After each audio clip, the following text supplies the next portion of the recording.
ایک واقعہ گلگت بلتستان میں پیش آیا۔ ایک شخص قبرستان کے پاس سے گزر رہا تھا تو اس نے کسی قبر سے یہ آواز سنی کہ مجھے نکالو، میں زندہ ہوں، مجھے نکالو۔ جب ایک دو مرتبہ اس نے آواز سنی تو وہ یہ سمجھا کہ شاید میرا کوئی وہم ہوگا، خیال ہوگا، کوئی آواز نہیں آ رہی۔ لیکن جب مسلسل اس نے یہ آواز سنی نا تو اس کو یقین ہونے لگا۔ وہ قریب کی کسی بستی میں گیا اور لوگوں کو بلایا کہ قبر سے آواز آ رہی ہے، تم سب میرے ساتھ چلو۔ انہوں نے آواز سنی، سارے لوگ آئے، وہ تو واقعی قبر سے آواز آ رہی ہے۔ اب یقین ہونے کے بعد لوگوں کو مسئلہ پوچھنے کی فکر ہوئی کہ پہلے علماء سے پوچھ لیتے ہیں کہ قبر کھولنا جائز بھی ہے کہ نہیں۔ وہ لوگ محلے کا جو امام تھا ان کے پاس گئے، انہوں نے کہا کہ اس طرح قبر سے آواز آ رہی ہے تو ہم کیا کریں، قبر کھولے یا نہیں کھولے؟ امام صاحب نے فرمایا کہ اگر تمہیں اس کے زندہ ہونے پر یقین ہو گیا ہے تو قبر کھول لو اور اس کو باہر نکال لو۔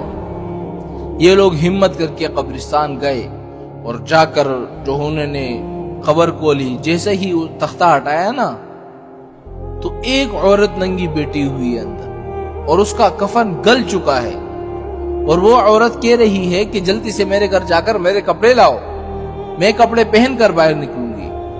یہ لوگ فوراً دوڑ کر اس کے گھر گئے اور جا کر اس کے گھر والوں کو واقعہ سنایا اور اس کے کپڑے چادر وغیرہ لا کر اس قبر کے اندر پہن دیا۔ تو اس عورت نے وہ کپڑے پہن لیے۔ جب کپڑے پہن لیے نا تو وہ قبر سے نکلی اور بجلی کی طرح دوڑ گئی اپنے گھر، اور اپنے گھر جا کر ایک کمرے کے اندر چھپ گئی اور اندر سے کنڈی لگا دی۔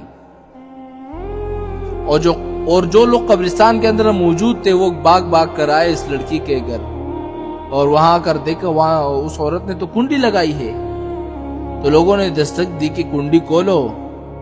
اندر سے اس عورت نے جواب دیا کہ کنڈی تو میں کھول دوں گی، لیکن کمرے کا اندر صرف وہی شخص داخل ہو جس کے اندر مجھے دیکھنے کی ہمت ہو، اس لیے کہ اس وقت میری حالت ایسی ہے کہ ہر آدمی مجھے دیکھ کر برداشت نہیں کر سکتا، لہٰذا کوئی دل رکھنے والا شخص آ کر میری حالت دیکھے۔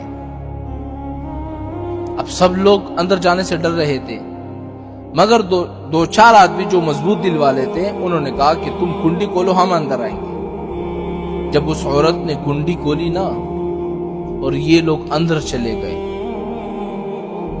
اندر وہ عورت اپنے آپ کو چادر میں چھپائی بیٹھی تھی۔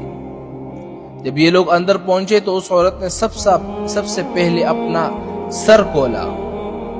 ان لوگوں نے دیکھا کہ اس کے سر پر ایک بھی بال نہیں ہے، ایک بھی، وہ بالکل خالی کھوپڑی ہے، نہ بال ہے نہ کوئی کال ہے سر پر، صرف خالی ہڈی ہے۔ لوگوں نے اس سے پوچھا کہ تمہارے بال کدھر گئے؟ تو اس عورت نے پتہ کیا جواب دیا؟ سنیے گا۔ اس عورت نے جواب دیا کہ جب میں زندہ تھی تو ننگے سر گھر سے باہر نکلا کرتی تھی، پھر مرنے کے بعد جب میں قبر میں لائی گئی تو فرشتوں نے میرا ایک ایک بال نوچا، اور نوچنے کے وجہ سے میرے بال بھی نکل گئے اور میرے سر پر جو کھال تھی وہ بھی نکل گئی۔ اور اس کے بعد اس عورت نے اپنا منہ کھولا۔ جب لوگوں نے اس کا منہ دیکھا نا تو وہ اتنا خوفناک ہو چکا تھا کہ سوائے دانتوں کے کچھ نظر نہیں آیا، نہ اوپر کا ہونٹ ہے نہ نیچے کا ہونٹ موجود ہے، بلکہ 32 کے 32 دانت جو ہے وہ سامنے نظر آ رہے تھے۔ سوچو اگر کسی انسان کے صرف دانت ہی نظر آئے تو کتنا ڈر معلوم ہوتا ہے۔ اب لوگوں نے اس عورت سے پوچھا کہ تیرے ہونٹ کہاں گئے؟ تو اس عورت نے کیا جواب دیا پتہ ہے؟ اس عورت نے جواب دیا، میں اپنے ہونٹوں پہ لپسٹک لگایا کرتی تھی اور نامحرم مردوں کے سامنے جایا کرتی تھی، اس کی سزا میں میرے ہونٹ جو ہے وہ کاٹے گئے، اس لیے اب میرے چہرے میں ہونٹ جو ہے وہ نہیں ہے۔ اس کے بعد اس عورت نے اپنے ہاتھ اور پیر کی انگلیاں دکھائی۔ لوگوں نے دیکھا کہ اس کے ہاتھ اور پیر کی انگلیوں میں ایک بھی ناخن نہیں ہے۔ تمام لوگوں نے کہا کہ ناخن کہاں غائب ہو گئے؟ تو اس نے کہا کہ اس عورت نے پتہ کیا جواب دیا؟